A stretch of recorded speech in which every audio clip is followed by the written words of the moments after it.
Here's how to properly apply Writeyboard whiteboard paint. In this tutorial, we'll help to make sure you install our products safely and effectively. You're minutes away from having your very own Writeyboard wall. Before you begin, carefully read our safety instructions and ensure your Writeyboard paint has acclimated to the temperature of the room for at least 24 hours.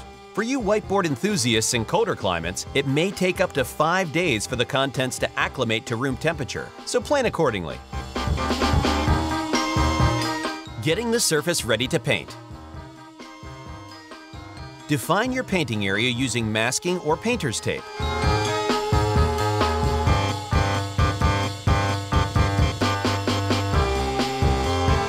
If you're painting with more than 50 square feet of paint, mark the area in 50 square foot increments. Cover any areas that might incur unintended coating, including carpets, floors, and furniture. A smooth surface is essential for the best results. For textured and porous walls, sand with 120 grit sandpaper, then wipe away the dust with a clean, damp cloth. It is imperative that the wall be totally dry and debris-free.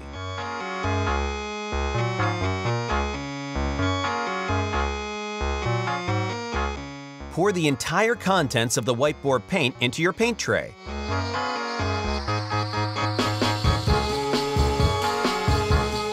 Stir moderately for about 2 minutes to avoid creating bubbles. If you purchase the 2-part paint, pour can B into can A and stir. Pour the mixture into your paint tray.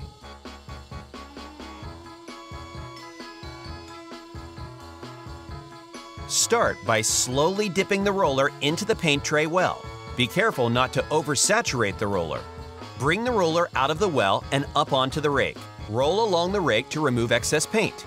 Repeat the process by dipping and rolling the roller back and forth on the rake to distribute the paint on the roller evenly until the roller is completely saturated with paint but is no longer dripping.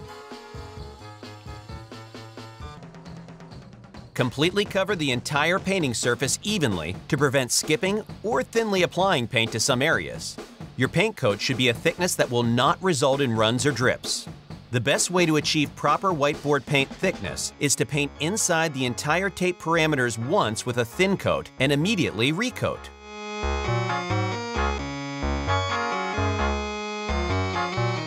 When you're done painting, remove the tape from the top and sides of your Writeyboard wall. Leave the tape at the bottom of the baseboard until the next day. This is to prevent the paint from dripping onto the baseboard or floor as the paint cures and self-levels. If the tape along the bottom or baseboard has become stuck to the wall, use a utility knife or box cutter to carefully cut along the edge. Then cautiously proceed to remove the tape.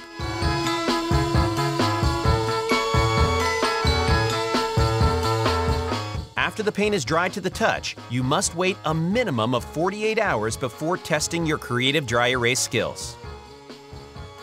For more information about Writeyboard and creative ideas, visit writeyboards.com.au.